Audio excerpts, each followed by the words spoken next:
Hello, everybody. Welcome to another episode of the Holistic Healing for Anxiety and Depression podcast. So I'm so excited to have our special guest today, and he's coming back on the show. We had to do another episode. We had to come back and talk about this because, y'all, this is an important topic.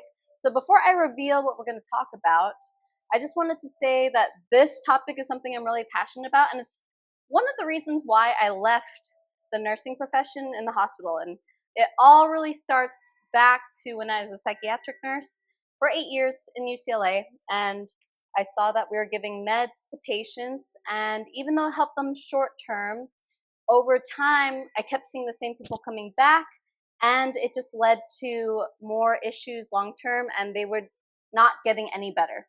So we're going to talk about that. So before I dive into it, let's just go ahead and introduce our guest.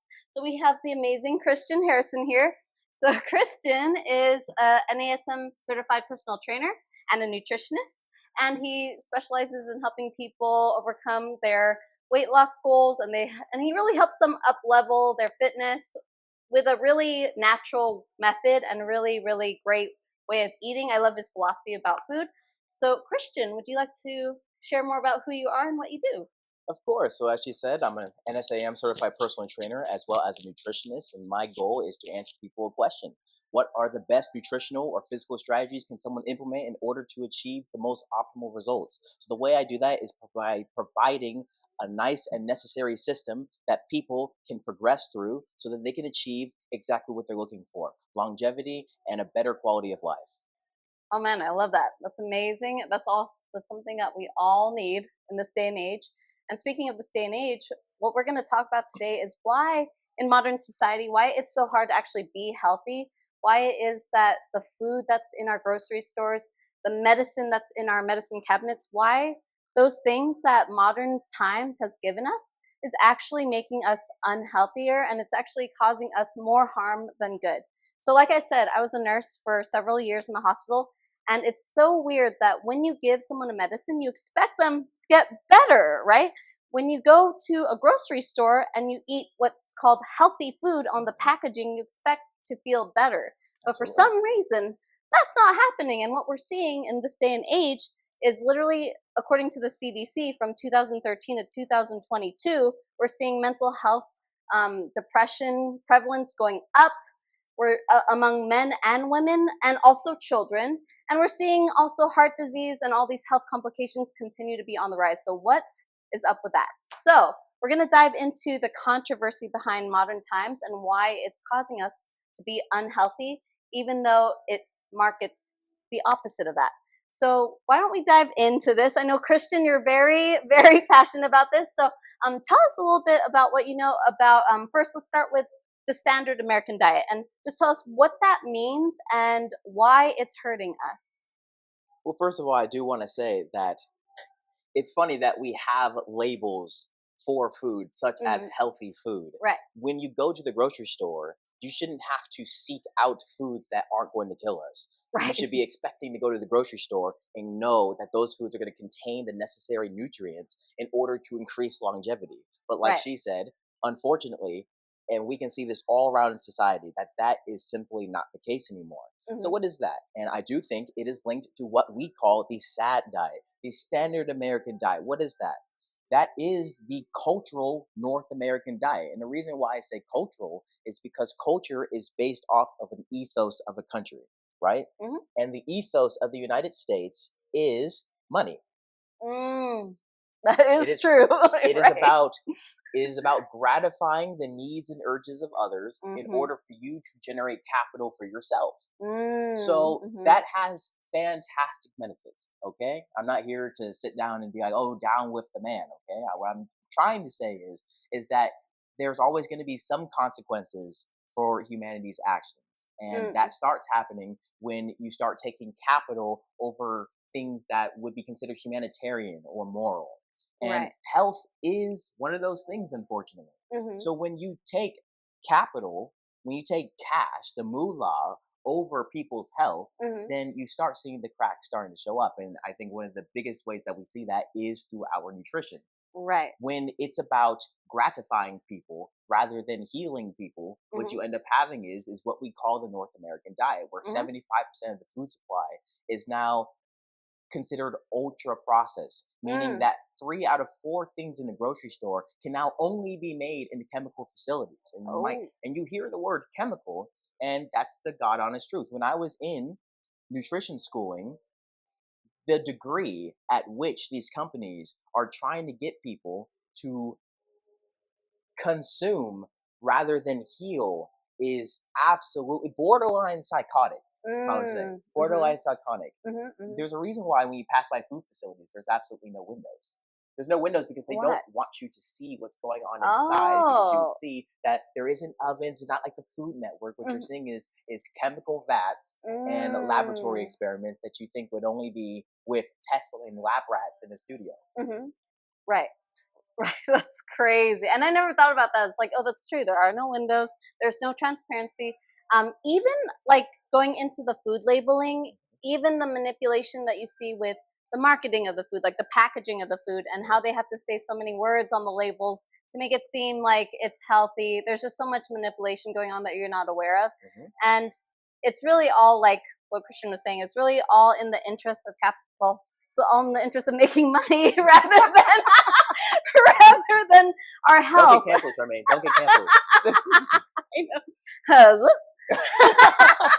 But it's really all in the interest of making money, and that's the crazy thing. So tell us a little bit more about maybe like what's one common food myth that the food industry tends to put out there that a lot of us still believe. What's funny about the food myths for the North American diet is the fact that it usually stems from when people start getting concerned about what we've been consuming. And I'll give you an example. When we were told, or at least when we started being concerned about our excess sugar intake through sodas and cakes, cookies, and sodas and whatnot, Coca-Cola then started coming out with an ad campaign basically talking about, oh, it's all about calories, right? Nothing else matters as long as you're within a certain range of calories. And that was a big thing that was pushed by companies like PepsiCo or Nabisco, right?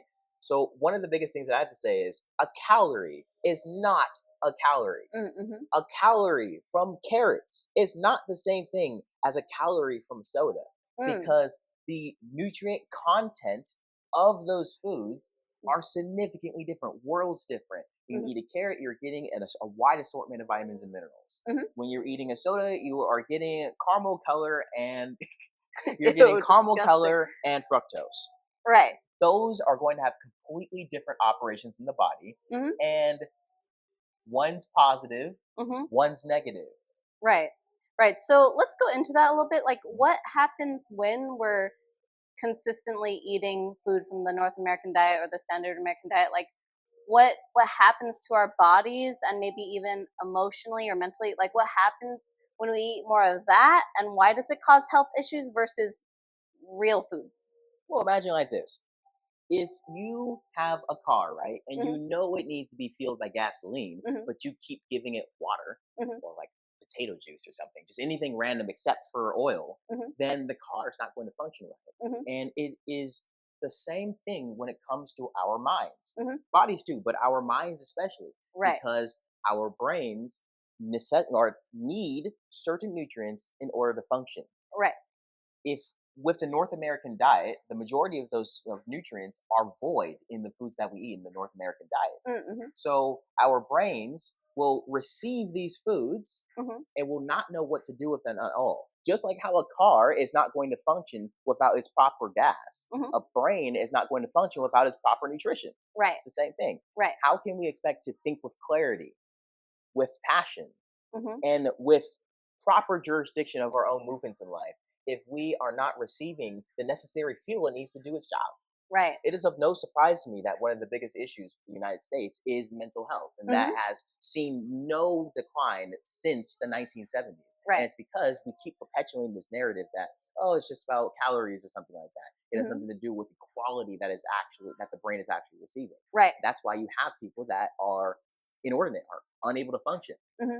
Right. And I think something that's so crazy about what you said is you're saying that the food companies were emphasizing that it's all about calories. And their ability to shift our perspective and the power that food companies have in terms of our conditioning, it's crazy. It's bonkers. Like, Absolutely. so many, because I used to be a weight loss coach and I worked with women who struggled with emotional eating, and so many women struggled. They could not stop eating sugar and they beat themselves up. But what have they been told since their childhood?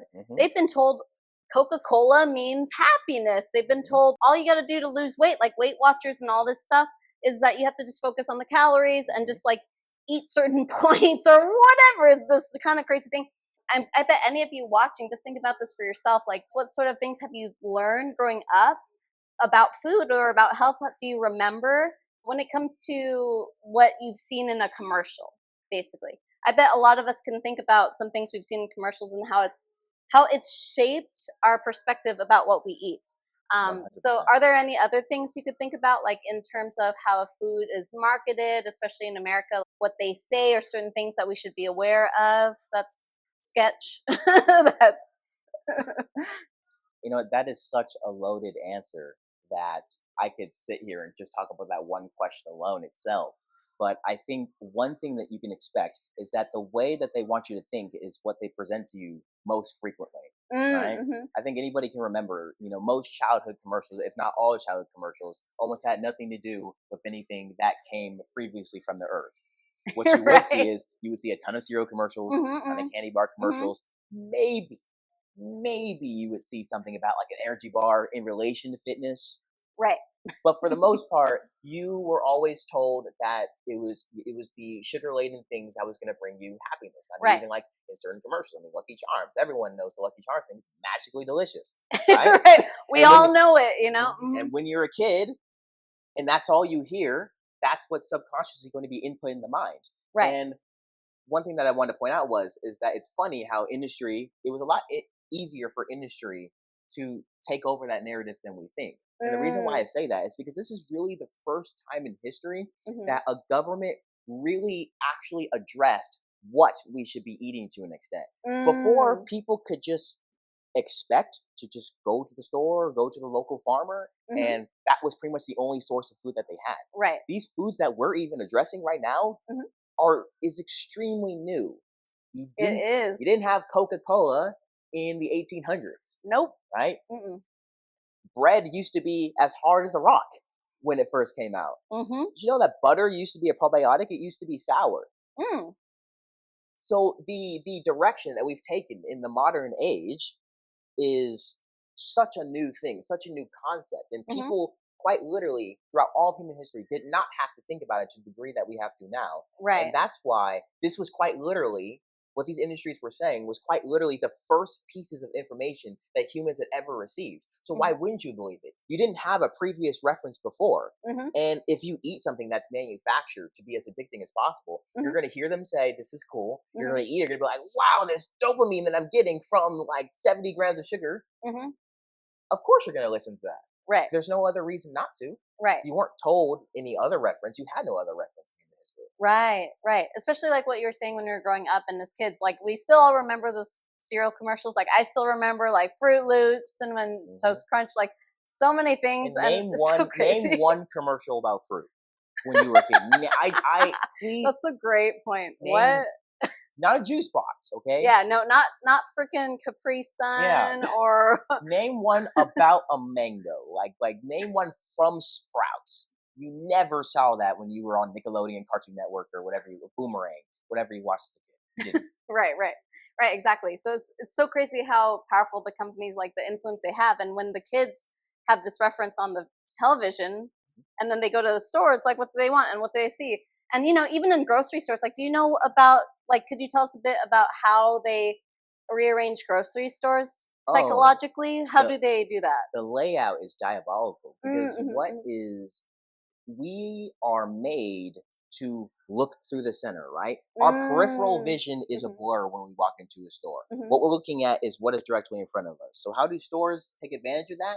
You walk in and you see the center of the store. The center of the store is where all the colorful rainbow BS is. Right. So then you're more directed to go in there. What's on the outskirts of most stores, with the exception of like Sprouts or Whole Foods? What's on the outskirts?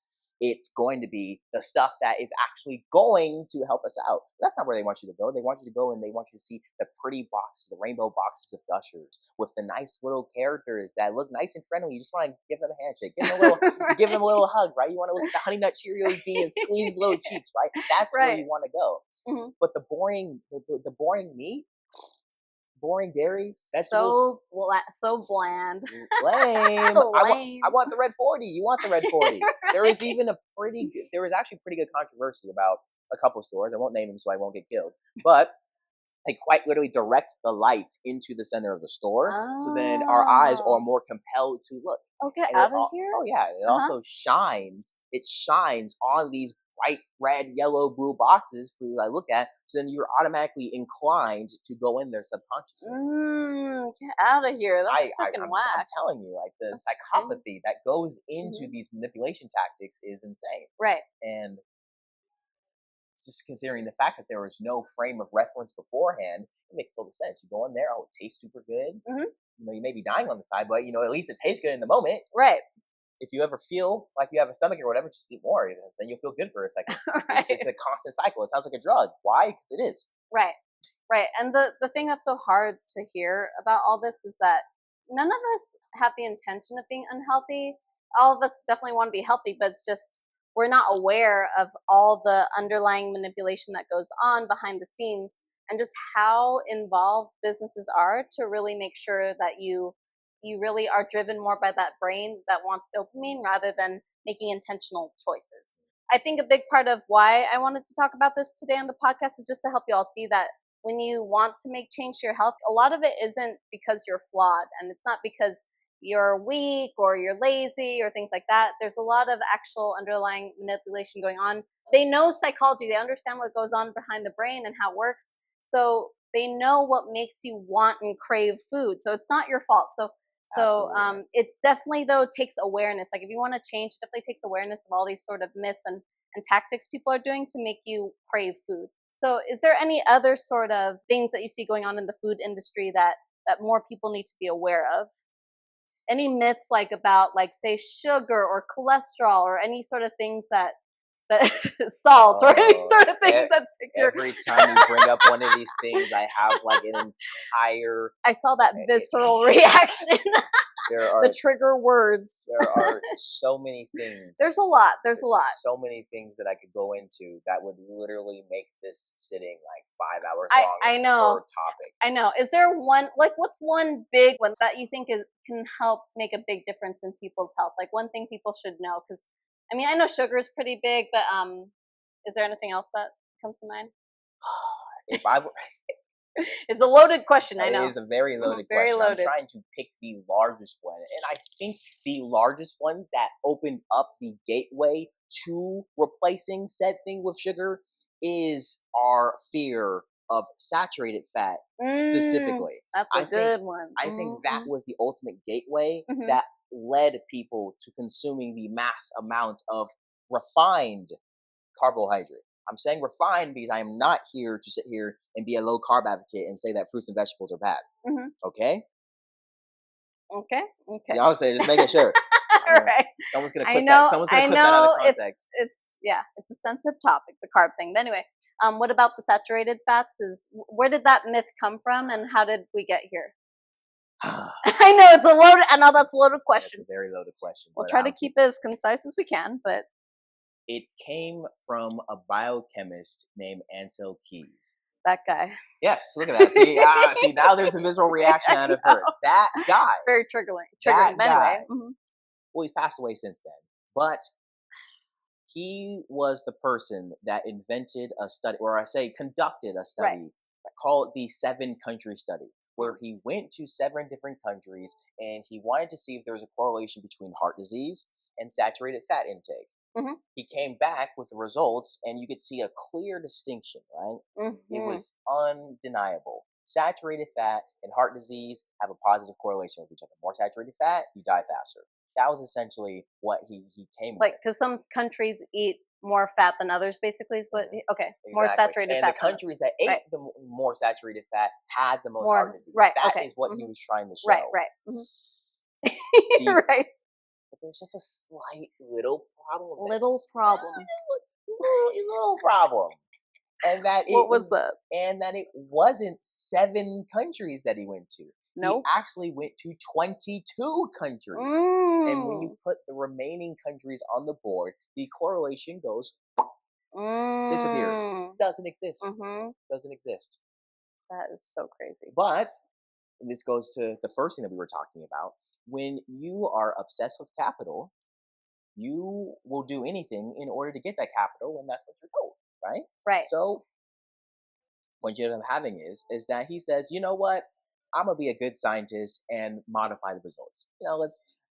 Because that's what good scientists do, right? They simply just change their findings. Change the findings. Exactly. That's what you should do. You should lie. That's right. That's how you be a good scientist. So anyway, he decides to be a wonderful scientist and make one of the biggest lies that kind of doomed the American ethos. Because what he did is that he just says, oh, those countries didn't exist. The research conducted there, that was false. It was false. Whatever. Saturated fat's bad for you. Okay, guys? And then, of course, everyone knowing that this is going to be a fat money pile decides, you know what? Let's just endorse this anyway. Let's make this. And then I even heard that he worked with the American Heart Association to really, because the American Heart Association worked, I think, with the government. That's how the government dietary guidelines say. Anyway, there's so much stuff. There's so much stuff. There's so much stuff. But I'm simply just going to simplify it, because he was the face of Time magazine when they first started talking about this. So, yes, there were other forces that had money that were in the way. But like I said, if you want this podcast to be not 10 hours, then right. I'm just going to narrow it down as much as possible. I'll also give you good information. But I definitely, you should look up the 7 countries. You should look at the subsidiaries of the executives in the American Heart Association. You'll see a good amount of money comes from a lot of these food companies that we're talking about. But don't cancel me. Don't shoot me. There might be a red dot sight coming from a sniper rifle out the movie right now. Then they know why we're here. It's okay. We got quick reflexes. We got. I'm here. I'm here.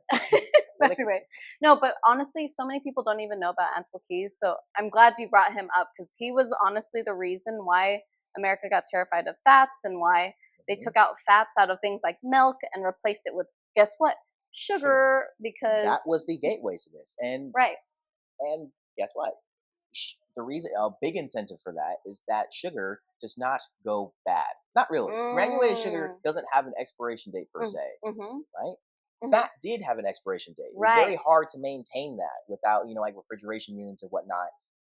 So what you have is that if you replace everything with sugar, you take the fat out and you replace everything with sugar, not only is it inherently more stimulating, acutely stimulating, but it also lasts forever. So not only can you addict your population, but you also don't have to worry about refrigeration as much if you're sending stuff overseas. So now you can get other countries to buy your stuff as well. So it was the perfect way for them to amass wealth. So as long as you say fat is bad and you get everyone on saturated fat is bad, and you move over to sugar in order to replace the taste, because things without fat taste like cardboard. Now you have an international network that these food companies can tap into. So it was the perfect gateway. You blame something, you can now move in. You can segue into another form. That just happened to be sugar. Right. And sugar's cheap. It tastes good. It's stored on the shelf for a long time. There's so many crazy things about sugar that makes it so desirable, and it's so profitable. So profitable. It's crazy. And by the way, everything in the grocery store has what? Sugar.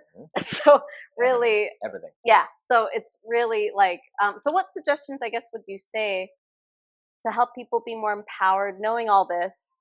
What's one step people could start taking to be in charge of their health, even if they know all this stuff now?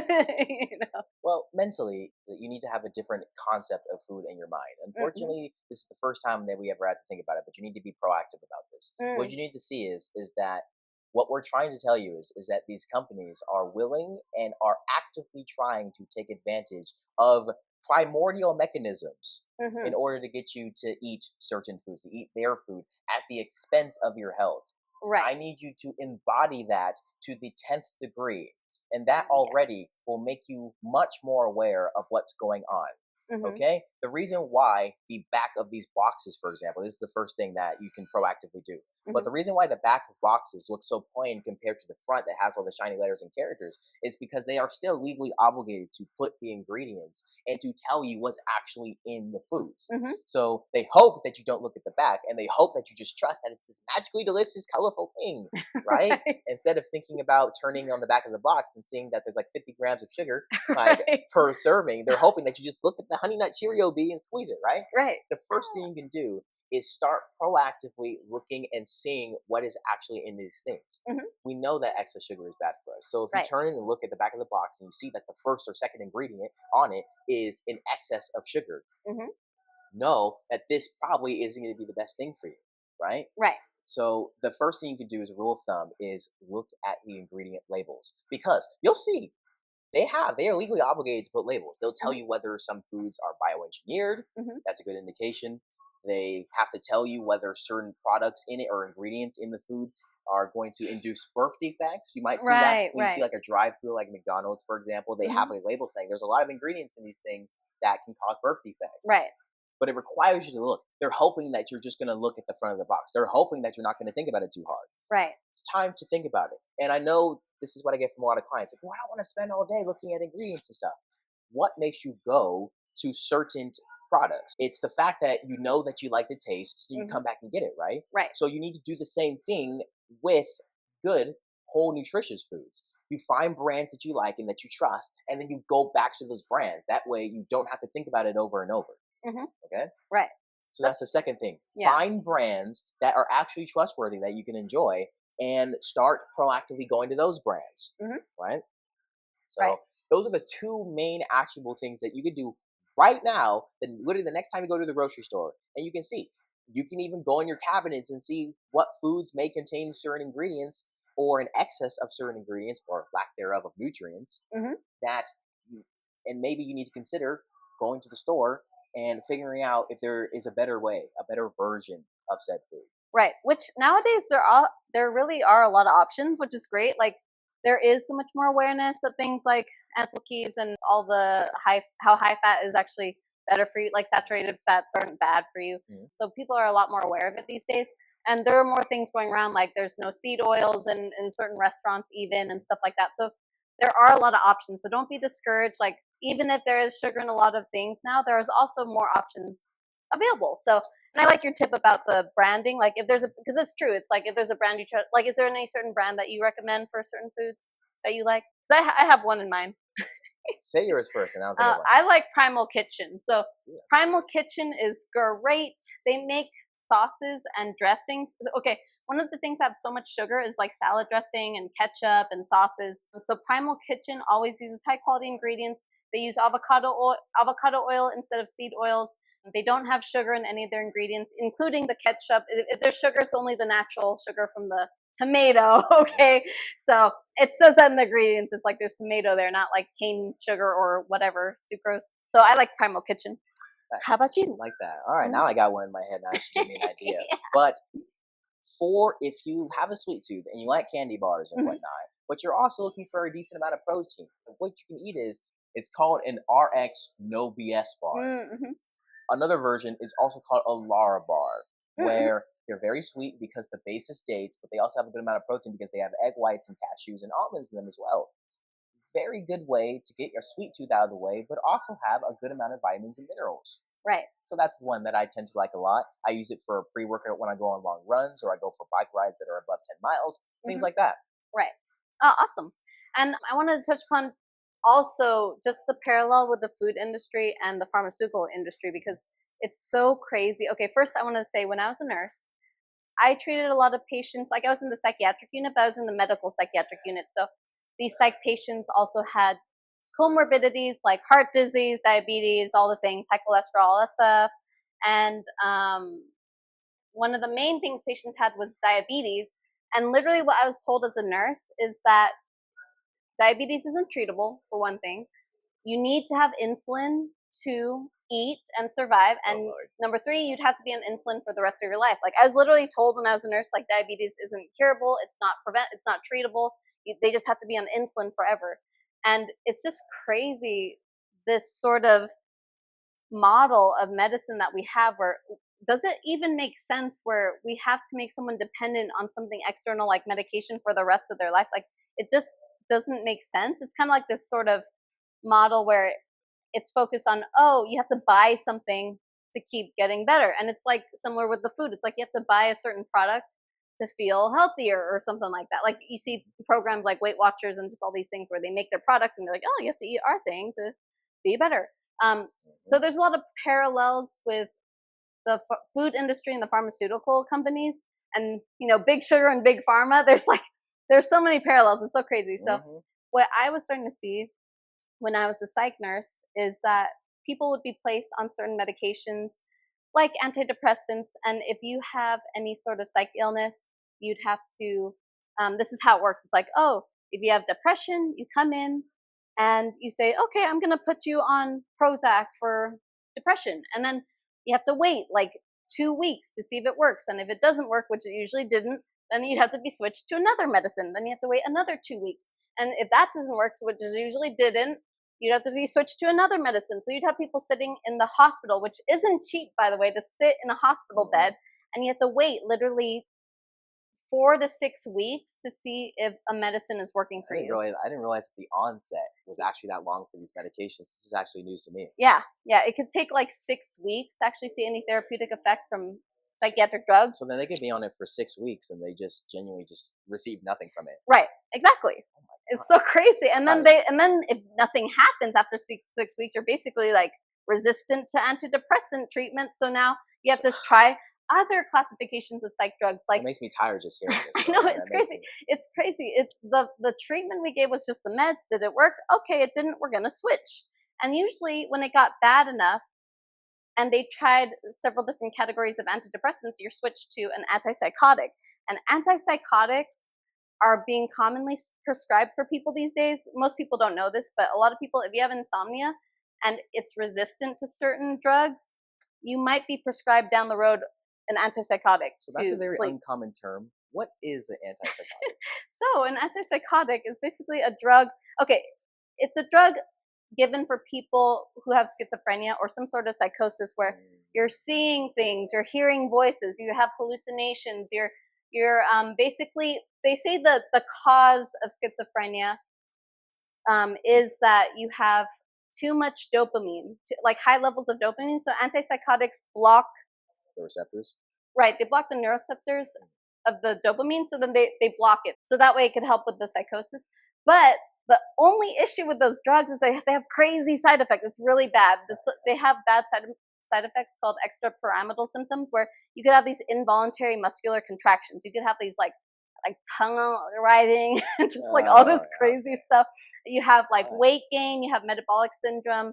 You have so many crazy things off these antipsychotics that aren't reversible, by the way. Anyway, it's messed up. And wait, so even if you get off it, you're just going to have those forever? Some side effects, like the involuntary muscular contractions, it'll stay with you forever. Isn't that crazy?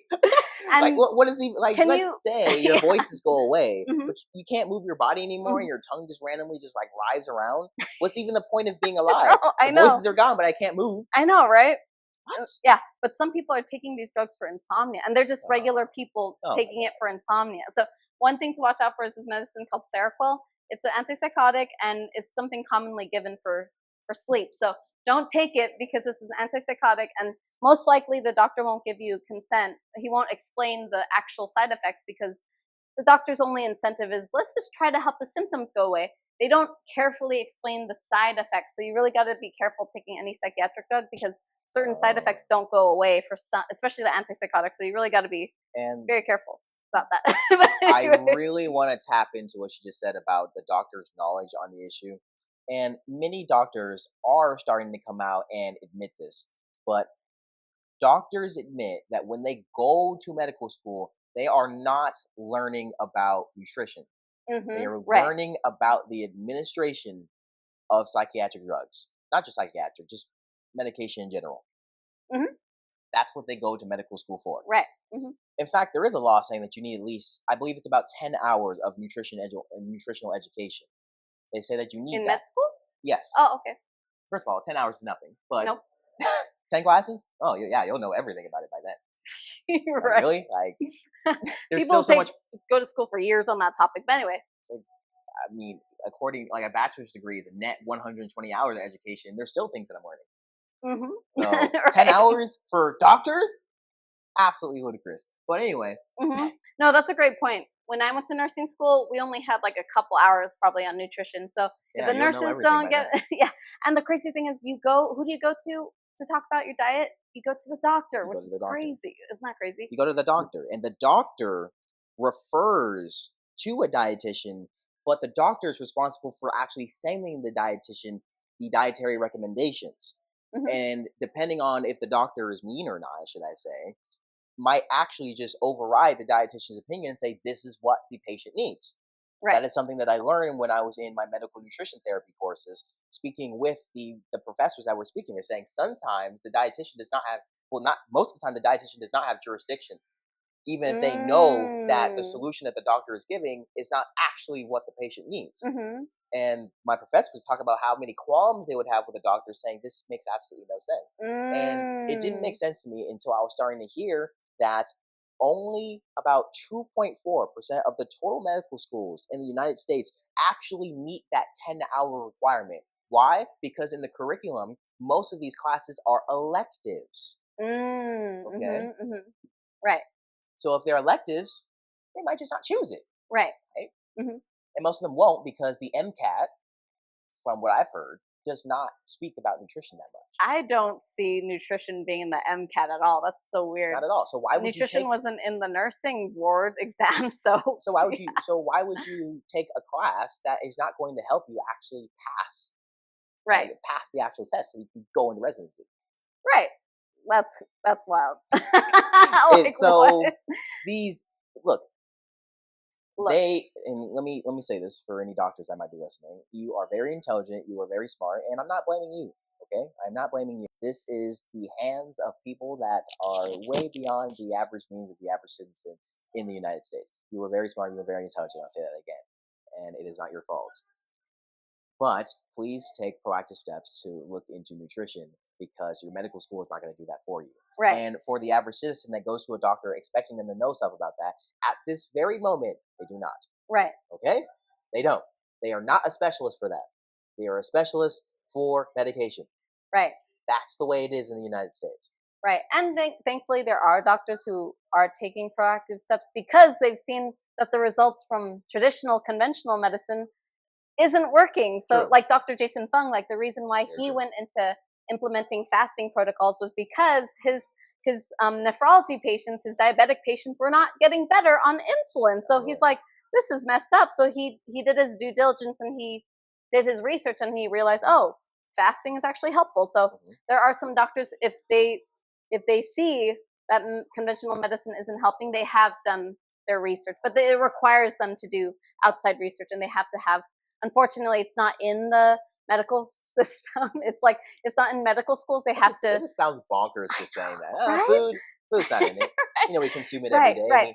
And you die if you don't eat food. So how is it not tied into medicine at all? Right. But the weird thing, though, is that psych meds are still to this day, even though we study psychopharmacology, we don't know how it works still.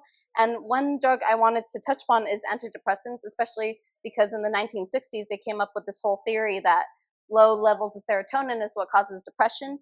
And that became the whole basis from the 1960s up until now, that we have to give SSRIs, which are selective serotonin reuptake inhibitors. We have to give those antidepressants to help people boost their serotonin levels, which supposedly helps with depression. But what we found in the research is, because more people are questioning it these days, because we're seeing astronomically high levels of depression, even though we've had antidepressants being prescribed since the 1960s. And it's like, why are mental health rates of depression skyrocketing even when the drugs were created? Shouldn't it ideally be going down? You think so, right? What? Right. So, like, of course, people started looking into the research, like, why is depression not getting better, even though we have all these drugs now? It's because it was never researched. It's because that theory that low serotonin causes depression was not based on any actual sound evidence. And so Wow. They actually released a study out in 2023, and they tried to look at the links between serotonin and depression. And what did they see? There is no link. It does not relate to, like, low levels of serotonin does not cause depression. So now more doctors are aware of this now, but antidepressants aren't necessarily always the answer. And I do know that it does help some people. Like, you do see with some people there can be a benefit, but for a lot of people that I saw, especially in the hospital, for what I saw with a lot of people, is that they didn't get better, they got bad side effects, and they became basically addicted to medication, and just a whole other thing. And yeah, their quality of life just got worse. So so it's a lot. That's very much. But I think a common theme that we're kind of speaking about can probably be summarized by this. And I'll put it like this. When the catalyst or the ethos of this nation is about making money, think about that from a hospital standpoint. If you are a businessman of a hospital, right, who is the most profitable kind of person that's going to walk in there? Someone who you give a solution to immediately and they're able to walk out, or someone that you can subscribe them a medication for the next 20 years and convince them that that's the only way? The most profitable kind of citizen is one that is sick, but sick enough to still be able to walk through the hospital doors and get their monthly prescription. It's not someone who is healthy, because a hospital can't make money if you're not in there. Right. That is the most profitable kind of person. And when you are consumed by greed, when that is the only thing that you care about, you best believe that you were going to try everything in your power to make sure that happens. Right. So honestly, we're talking about the link between, Big Pharma and then big food corporations. I think it's a natural progression system. You feed them food, you feed the masses food that isn't going to help them, and not only not help them, but make them more sick. You send them to the hospital, and then you tell them there is no way out. Keep eating what you're eating. Keep eating your Cheetos and whatnot. But here's a medication to make it so it's just a tad bit less painful, just so you don't have too many aches and pains to be able to walk into the hospital and ask for your daily dose of medication. It's a perfect progression system. They're working together. Right, they are. They are. If they somehow, and this is, I highly doubt this, but if they are not in tandem with each other, if they're not in communication with each other, then they are naturally helping themselves out. This is a symbiotic relationship. Right. Okay. Right. It's crazy. It's crazy how they work together like that. Like, it's so wild. I'm like, what? It is very wild. Right? It's wild. And also, I wanted to share some statistics too, because for farm, I know I had to give the numbers for this, because there was a study published in the Journal of the American Medical Association that was published in 2024. It's called JAMA, and JAMA is literally one of the most popular medical journals, by the way. And they basically had this study that said that physicians, they wanted to see the link between if physicians were being paid by pharmaceutical companies and if that influenced their prescriptions. So they measured how much doctors were paid in the US by pharmaceutical companies and by category, and they measured if they're being paid impacted the prescriptions they made, which there's a relationship between which pharmaceutical companies paid them and which meds they prescribed. And the numbers they were paid is crazy. So let me share what it was really quick. So from 2013 to 2022, there was a total value of $12.13 billion that was made by the industry, by the pharmaceutical industry, to eligible physicians. So all the physicians, 57.1% of physicians were paid by these pharmaceutical companies. And then 93.8% of these payments were associated with one or more marketed medical products. And guess which categories of medicine were the highest paid? The top, do you have any guess? Surprise me. The top type of doctor that was paid by the pharmaceutical company was orthopedic surgeons. They got the greatest sum of payments at $1.36 billion, followed by neurologists and psychiatrists at $1.32 billion. Oh, great. The ones that are supposed to be tinkering your brain are getting paid. Right. So just keep that in mind, y'all, that there's a relationship there, that doctors are being paid and sponsored by pharmaceutical companies, and it's influencing the meds they're prescribing. It's Isn't that wild? It's very wild, but Mm-hmm. you're seeing a common theme here. Mm-hmm. What we're trying to tell you is that with the ethos of this country, with what we value the most, the moolah, that sometimes can be at your expense. Right. Okay? Mm-hmm. It's not sunshine and rainbows. We have to be proactive and take care of ourselves because there are a lot of dark things going on from shady people who want cash. Right. Okay? Right. America's model of health isn't based on getting you healthy, it's based on getting you more sick, unfortunately. The conventional model. It's about yeah. It's not about prevention at all. It's not about preventing a sickness. Right. It is about an intervention that prolongs, never solves, but prolongs. So maybe you'll live a little bit longer, you'll break down in the process, but as long as they can keep getting you to get your medication, that's all that matters. It's so messed up. It sounds so messed up. Right, and right. I'm trying to use as brutal rhetoric as possible so you guys can encompass this and realize, please get rid of the sunshine and rainbows that these people are only in the interest of trying to defend and protect. Right. Okay? Mm-hmm. They are profiting. Right. They have incentives. It's funny that you pointed out, the statistics regarding people being paid. People being paid for certain, because that's all over the food industry as well. I mean, there's that whole scandal with the British Institute of Sugar, giving a bunch of dietitians money so then they can go online and say ice cream is good for you. Ice cream is great. Just consume a tub a day. You're fine. That's crazy. Or there was a certain university that's actually in California. I won't say it so I don't get shot. Oh no. But there was a whole thing where they talked with the dean, a certain medical company, that was involved with the COVID vaccines. That'll give you a hint. It has nothing to do with COVID, but they gave the superintendent of that university a boatload of cash to change the medical school curriculum to reduce the required nutritional instruction. Oh, get out of here. What? You can look it up. Oh, it's in California? It's in California. And it's one of the top schools. I'm ashamed, man. That's crazy. Yeah. So it's closer than you think. It's in your grocery stores. It's in your hospitals. There's an incentive. Now, I don't want you to be living in peril. I want you to be living with proactivity, okay? The solution is not to sit and be, oh, I'm scared. I don't want to go. I don't want to do anything. What can I do? No. Okay? You have a life to live, okay? I'm not telling you to do that. That's stupid. That's exactly what they do want, if I'm going to be honest. Right. They want you to be scared and... Exactly. Right. They want you to be scared and just do whatever they say. Mm-hmm. Okay? Be strong. Be proactive. Have a strategy. Have a system. And that is the importance of speaking to people like us who are going to give you the honest facts. Okay? And if you're wondering, well, you guys got to profit somehow. Yeah, but we actually profit from helping you. Okay?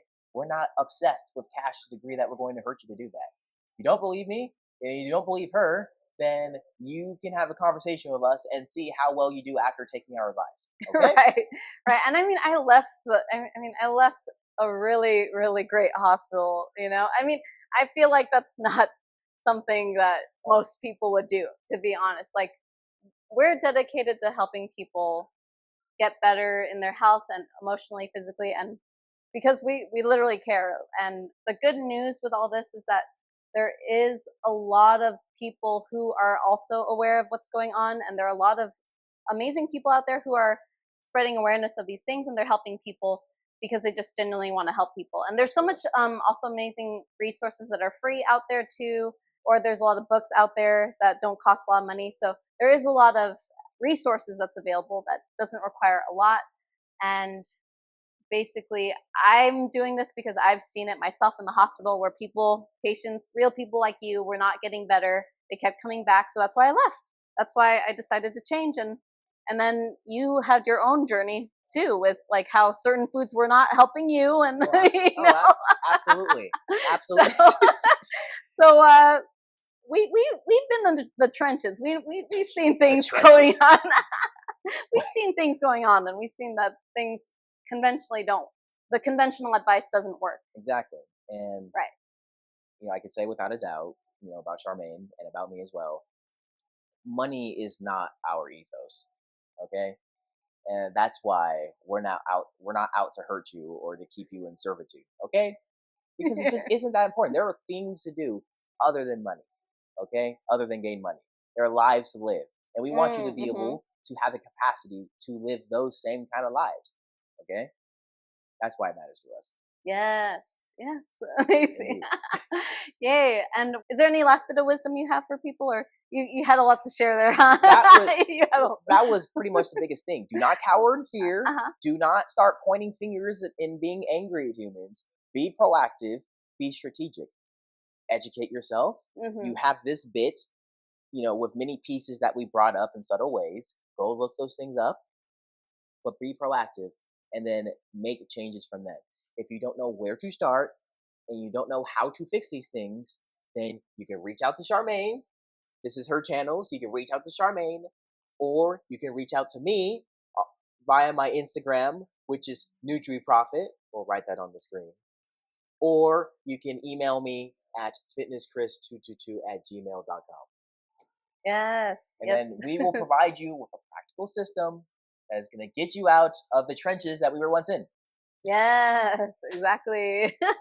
Absolutely. Yes, amazing. Oh my gosh, well, thank you so much, Chris, for sharing all this. Like, there's just so much going on, and a lot of people don't know. Like, a lot of people just don't know about even like common food myths. A lot of people don't know about the things going on in the psychiatric and the pharmaceutical companies and stuff. So thank you for taking the time to share some of that knowledge, because it does take extra effort and extra research to know this stuff.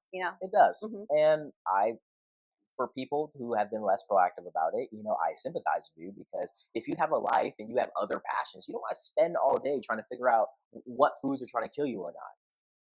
Right. Like, I understand that.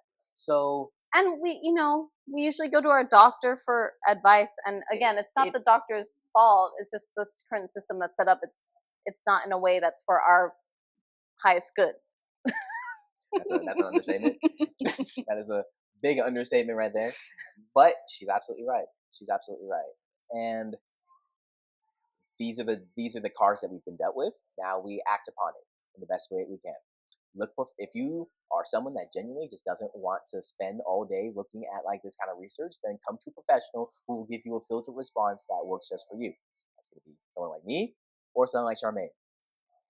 Hey, amazing. Well, thank you all for tuning in with us. I know we had a little bit more to share in this episode, but I wanted to take a deeper dive. And again, if you have any questions, leave a comment below, or you could contact us, and our contact information will be in the description box below. Anyways, thank you so much, Christian, for joining us for an amazing episode, and we'll see you all next time. Thank you. Bye. Thank you, everyone.